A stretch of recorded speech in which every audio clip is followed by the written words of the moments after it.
Salut tout le monde, c'est Zarkan. Don't Look Up est le nouveau film réalisé par Adam McKay sorti sur Netflix. Une comédie dramatique très bien maîtrisée qui reste assez légère, malgré le fait qu'on parle de sujets déprimants, voire très déprimants. Je vais donc donner mon avis sur ce film avec une première partie sans spoiler et une partie avec spoiler à partir de là.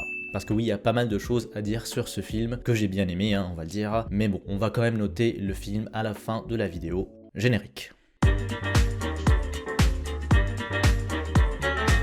Don't Look Up nous raconte l'histoire de deux scientifiques, le docteur Randall Mindy joué par Leonardo DiCaprio et sa doctorante Kate Dibiasky jouée par Jennifer Lawrence, deux astronomes qui vont découvrir un soir qu'une comète assez grosse se dirige tout droit vers la Terre et qui risque de détruire toute la planète et toute l'humanité. L'histoire va donc suivre ces deux personnages qui vont essayer d'alerter tout le monde du danger imminent, chose qui s'avère beaucoup plus compliquée que prévu. Alors oui, tout ça peut paraître assez déprimant et ça l'est, beaucoup plus qu'on le pense, surtout vers la fin du film, mais le film reste quand même assez léger, avec un humour bien dosé et très efficace, parce que oui, ça reste avant tout une comédie, et on va y revenir après sur ce point. Sinon, une des forces majeures du film, et qui va ramener bien sûr beaucoup de monde pour voir ce film, c'est le casting énorme. On a vraiment beaucoup de grosses têtes dans ce film. On a Leonardo DiCaprio, Jennifer Lawrence qu'on a déjà cité, mais on a aussi Meryl Streep, Kate Blanchett, Jonah Hill, Timothée Chalamet, Ariana Grande et Kid Cudi, pourquoi pas, et aussi Chris Evans, Monsieur Captain America en personne. Oui, Chris Evans est dans ce film, il apparaît très brièvement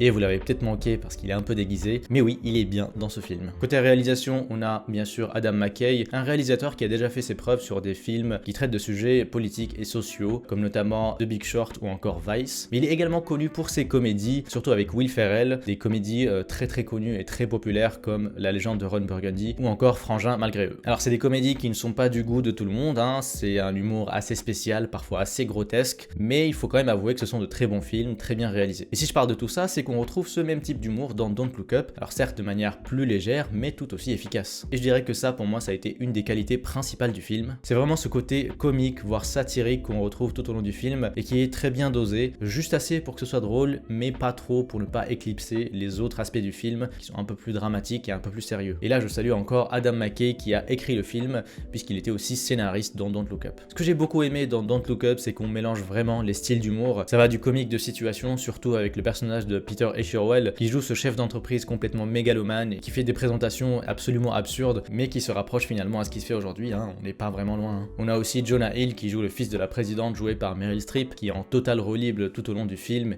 il dit vraiment n'importe quoi et il joue vraiment cet archétype du gars incompétent qui a eu son poste grâce à ses parents. On a même du comique dans le montage finalement, très simple mais qui fait le taf en changeant de point de vue parfois pour créer un effet comique ou simplement en cutant en plein milieu d'un discours hyper dramatique. C'est plutôt bien fait et franchement c'est vraiment dommage qu'on ne voit pas ça plus souvent dans les films et les comédies plus spécifiquement. Les personnages sont aussi très bien faits et accompagnent très bien le côté comique du film. Jennifer Lawrence et Jonah Hill sont vraiment très drôles dans leurs rôles respectifs. Meryl Streep est aussi toujours au top. Timothée Chalamet est quelquefois assez drôle, même si je pense que son rôle est un peu moins abouti que les autres. Mais finalement, c'est vraiment Mark Rylance qui vole la vedette pour moi. Je connaissais pas vraiment cet acteur, mais il joue très bien son rôle. Il a une manière de parler qui est très perturbante, mais qui colle très bien à son personnage et surtout à ce que représente son personnage, mais bon, ça on va parler dans la partie spoiler. Et finalement, il ajoute vraiment beaucoup au film, même si son personnage reste plus ou moins secondaire. Bref, Don't Look Up est sûrement un des meilleurs films de cette année. Une très bonne comédie qui se regarde très bien, malgré le fait que ça parle de sujets plutôt sérieux et très déprimants parfois. Et bien sûr, si vous l'avez pas vu, je vous conseille vivement de le voir, parce que tout de suite, on va passer à la partie spoiler.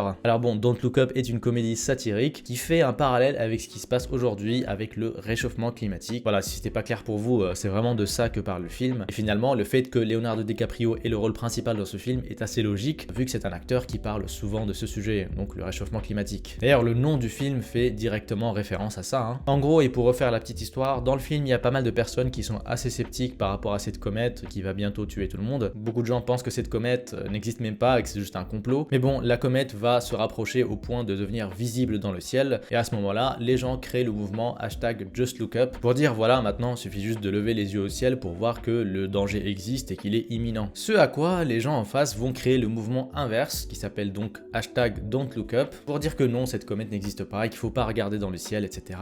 qui est totalement absurde. Et le plus drôle, c'est que dans toute cette petite histoire, vous remplacez comète par réchauffement climatique et vous avez exactement ce qui se passe aujourd'hui, parce que oui, même aujourd'hui, on a encore des gens qui pensent que le réchauffement climatique n'existe pas, malgré l'existence de preuves, malgré le fait que toute la communauté scientifique s'accorde à dire que la planète se réchauffe. Il y a toujours sûr des gens qui pensent que tout ça n'est pas vrai. Et c'est vraiment de ça que le film Don't Look Up parle. Et c'est finalement dans le titre Don't Look Up qu'on trouve tout le message du film, hein, Don't Look Up, qui fait référence au fait que pas mal de personnes aujourd'hui, y compris dans les gouvernements, choisissent d'ignorer le problème du réchauffement climatique alors qu'il s'aggrave d'année en année et qu'il risque bien sûr de tous nous buter un jour, comme dans le film. Hein. Et c'est en ça que le film peut être assez déprimant parce qu'il reflète vraiment la réalité de ce qui se passe aujourd'hui dans notre société. Et pour ça, on va parler de ce que représentent bien sûr les personnages. Alors déjà, la présidente jouée par Meryl Streep, bah c'est Trump. Voilà, c'est assez clair dans le film finalement. Ça commence dans le film avec la manière dont elle parle, qui fait pas très président. Il y a aussi les scandales qu'elle a eu, qu'elle aurait apparemment envoyé des photos de ses parties intimes, qu'elle a eu des relations avec une ancienne star du porno, ce qui fait directement écho au scandale qu'a eu Donald Trump il y a quelques années. Le fait qu'elle emploie son fils pour travailler avec elle, qui fait directement écho aussi au fait que Trump employait sa fille Ivanka pour travailler avec lui. Et un peu plus dans le film, bon, ça devient encore plus flagrant avec les discours conspirationnistes de la présidente, la petite casquette, la petite danse qui va avec. Et il y a même un moment où son fils sort ça.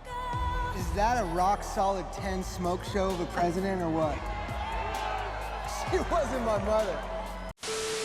If Ivanka weren't my daughter, perhaps I'd be dating her, you know. Voilà, je pense que c'est assez évident à ce stade.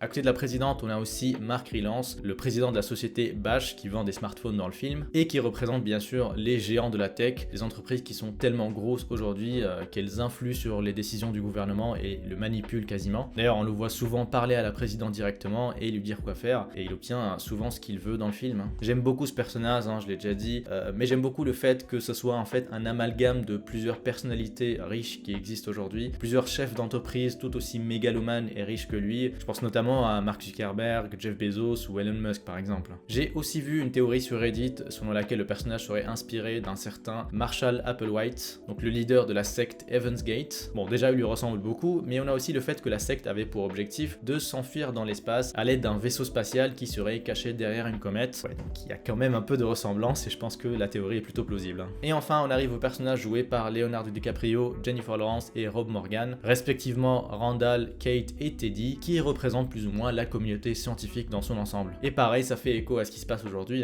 les politiciens qui ignorent encore et encore les scientifiques malgré toutes les alertes qu'ils lancent. On l'a encore plus vu durant la crise du Covid, scientifiques qui parfois d'ailleurs sont mis de côté parce qu'ils tirent trop la sonnette d'alarme. Dans le film, on les capture et on leur met un petit sac dans la tête, et on ne va garder finalement que ceux qui passent bien à la télé, qui sont plus modérés et qui finalement disent ce qu'on leur dit de dire. Ça a été démontré d'ailleurs avec l'arc narratif de Randall, qui va se faire manipuler petit à petit par la présidente et son gouvernement et le forcer à dire que finalement tout va bien et que c'est pas si grave que ça, même si ça l'est clairement. Et bien sûr, à la fin, il va en avoir marre, il va péter un câble, il va sortir tout un discours en plein live à la télé, ce qui va lui valoir un petit sac sur la tête lui aussi. J'ai beaucoup aimé aussi la fin du film qui laisse un peu de côté le côté comique. Il y a ce passage très poignant où les personnages font un dîner de fin du monde et choisissent de discuter tout simplement et d'ignorer le fait qu'ils vont mourir d'une minute à l'autre. Et après ça, on a bien sûr le final grandiose où la comète percute la Terre et tout vole en éclats. Petit détail d'ailleurs, on voit à un moment un taureau en bronze flotter dans l'espace, qui fait bien sûr référence à une sculpture en bronze en forme de taureau qui se trouve devant la bourse de Wall Street à New York et qui représente la finance globalement. Une manière pour le film de dire voilà, tout ça finalement pour de l'argent, mais à quoi bon si tout le monde est mort. Bref, sur cette note bien joyeuse, on va donner une note au film Don't Look Up en prenant le même système de notation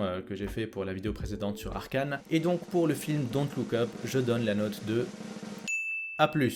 C'est clairement un des meilleurs films de l'année, un très bon casting, très bien réalisé grâce à Adam McKay. Le film fait une très bonne critique de la société et de la manière dont on gère le problème du réchauffement climatique, qui est clairement pas assez bonne. Il y a pas mal de petits détails cachés dans le film, pas mal de petits clins d'œil. C'est vraiment très drôle malgré le sujet assez déprimant et assez sérieux. Et donc si ce n'est pas encore fait, je vous conseille vivement d'aller voir ce film. C'est disponible sur Netflix, pas au cinéma malheureusement en France, puisque oui, en France, les films Netflix sont toujours bannis des ciné. Mais bon, ça c'est un autre sujet. En tout cas, si la vidéo vous a plu, n'hésitez pas à partager, liker et à vous abonner pour ne pas manquer les prochaines. Sur ce, je vous dis à bientôt pour de nouvelles vidéos.